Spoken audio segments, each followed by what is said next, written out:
Welcome to the Old Jonesborough Cemetery. Sometimes we know this as Rocky Hill, and my name is Gordon Edwards. I am with the Heritage Alliance, and I'm here today to talk about a couple of things. We're going to talk about tombstone stabilization. Not going to really talk about repair today, and we're also going to talk about marker cleaning, and with the marker cleaning I'll give a little demonstration. There are lots of good images, stories, and videos on the internet that are at maybe more of a professional level.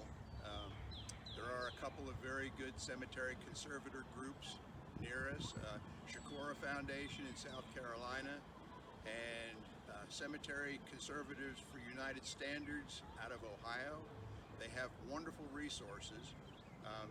The target audience of what I want to talk about today is more of the folks who perhaps you have a family burial ground near your house, or perhaps there's a small graveyard next to your church, or maybe your grandmother or great-grandfather's graves, just tombstones need a little bit of love.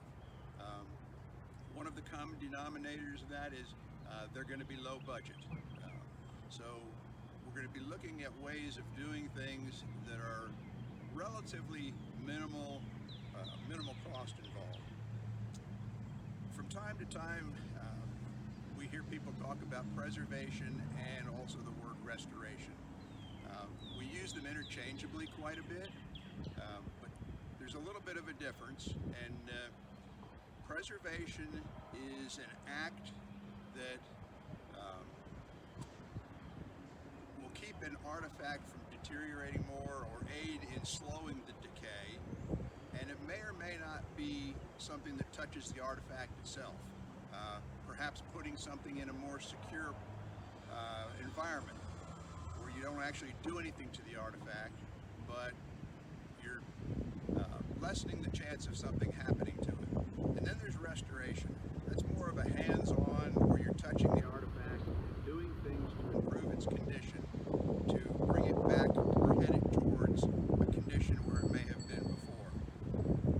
Now, there are a few rules that I like to talk about. One of the most important, if not the most important, is when you make decisions to do anything,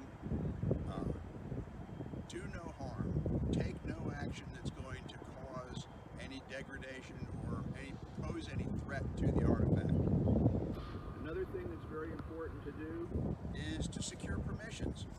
Before you enter a burial ground or do any work on a marker or do any work on a property, make sure that you have permissions. It's sometimes a technicality. You look at an old burial ground up in the woods someplace, well, maybe somebody is aware of it and somebody is taking care of it, and getting permissions is just the right thing to do and the legal thing to do. Another thing that we'll talk about a little bit with respect to each of the two tasks that I talked about earlier is clothing and tools. You want to wear suitable loose clothing. Absolutely wear closed-toed shoes. No flip-flops, no slippery Crocs, things that would come off your feet. I also like to include brimmed hats, sunscreen. You're going to be outdoors, things to protect yourself, gloves. We'll talk about those a little bit more when we get to the specific tasks. Then it's time to do an assessment. You need to, and it doesn't have to be something very fancy. It can be maybe on a scrap of paper or maybe just in your mind. But you need to take a look at what you plan to do and walk yourself mentally through the steps that you want to take and make sure there's no speed bumps in there. Then once you decide, yes, I can do this, and I have the skills and I have the knowledge and I'm ready to go, then you make an action plan. And that, again, can be very, very simple. Just don't go crashing into a situation and possibly get in the middle of it and not know what to do. and then once you have an action plan ready to go, then you can execute it. One thing about grave markers, we're going to talk mainly about 3 different types of rock grave markers today. There are many other types, but in this area we have sandstone and limestone, we have marble, and we have granite. Those are the 3 main markers, and when we get to that stage, I'll explain the time frame when you can see those. That's pretty much my intro. We're going to go and set up the camera in another spot, and we'll continue and talk about marker stabilization in just a minute.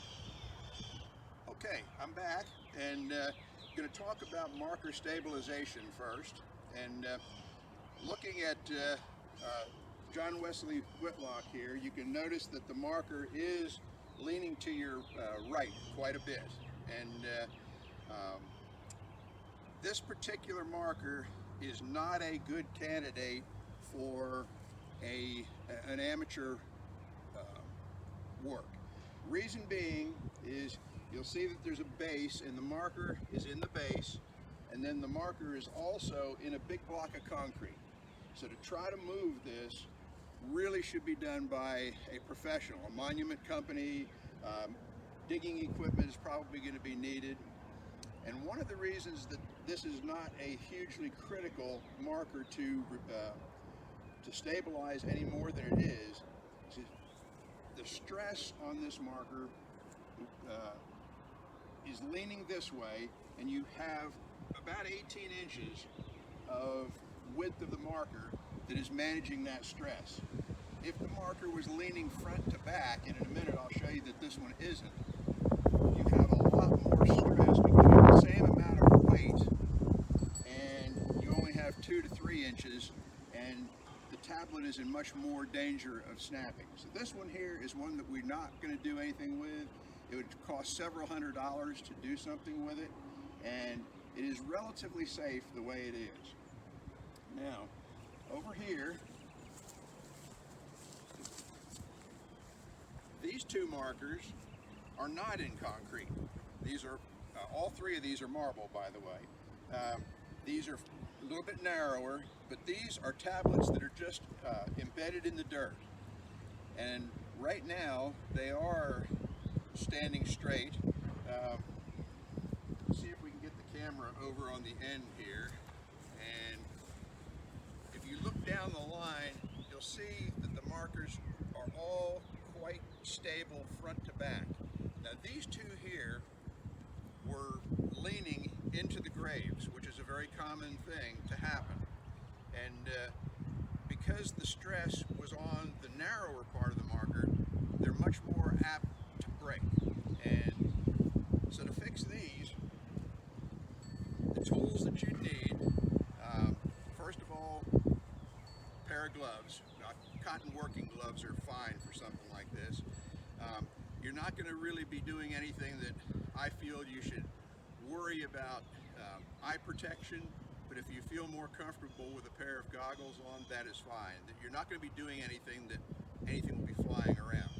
Now these markers were leaning into the grave, so to fix that, take the shovel, dig out a little bit behind the marker, and once you have a 2 or 3 inches back, you would lean into the marker and very, very gently, don't leverage it because you could snap it, but just work the marker back until it's in a vertical position, and then you just take the dirt and place it around the side.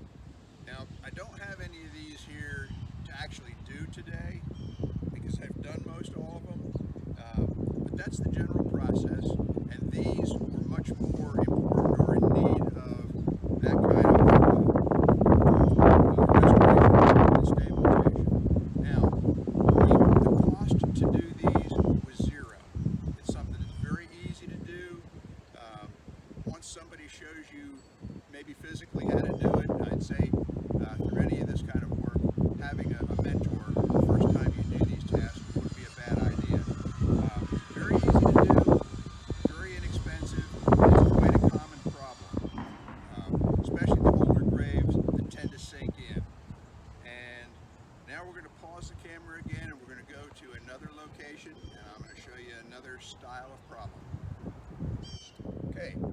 back over here with another marble marker, and this one is a multiple piece marker, and it has a rather common issue, and that being, if you'll notice here, there's iron pins, and the iron pin was originally designed to hold the marker tablet onto the base. And what happens over time is the iron in the pin will rust and expand, and then it will crack, and it'll break off the corners of the marker. The marker then has no support, and it'll fall over. And this particular marker broke across here. This is the narrow spot, or the weakest spot in the marble tablet. When it toppled over, it snapped the top off. Now that's been replaced, and that will cover some other time in marker repair. But 4 or 5 years ago, this marker was lying down on the ground, half covered with dirt, and water would puddle up in this low spot, and the rate of decay is able to be slowed down by getting the marker vertical. And that's a thing that's pretty important with me, is getting a marker standing up. You can't always do that, but sometimes by standing it up you'll endanger it more. But in this particular case, the marker was stood back up, a repair was made here, and because the amount of money that is very inexpensive to do a little bit of adhesive, but to do a proper repair on this would require a monument company or a conservator, and would be very expensive. This would be several hundred, if not a few $1,000s to completely repair. And just to say, okay, well, let's just take the marker and sit it back up here and maybe use some epoxy to hold the tablet onto the base. Well, that's not safe. And not safe for 2 reasons. One, it could fall and hurt somebody, but 2, when it would fall again, and I would almost guarantee that it would break again, and it could be more catastrophic than the first break. This is a very, very common problem with this era marble marker. And we can get a quick peek over here.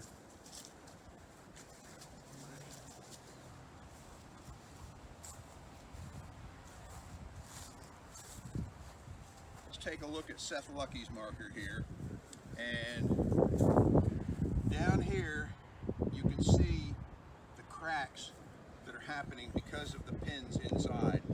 This marker is probably one of the more endangered markers in this property. A few years ago it was leaning to the back, probably 6 or 8 inches more than it is now, and so we stabilized it by getting it vertical, and that takes the pressure off.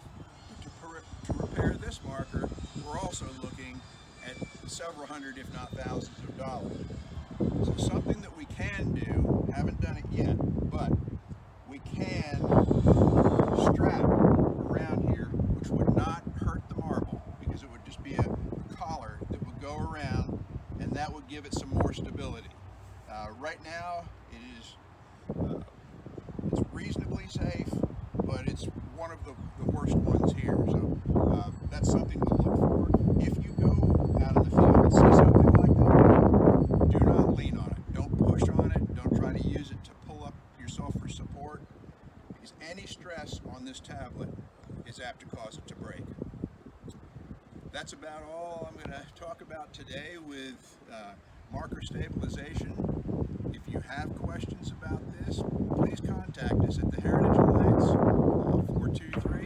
423-753-9580, or you can also track us down at the Chester Inn Historic Museum site at 423-753-4580. Thank you all very much for watching.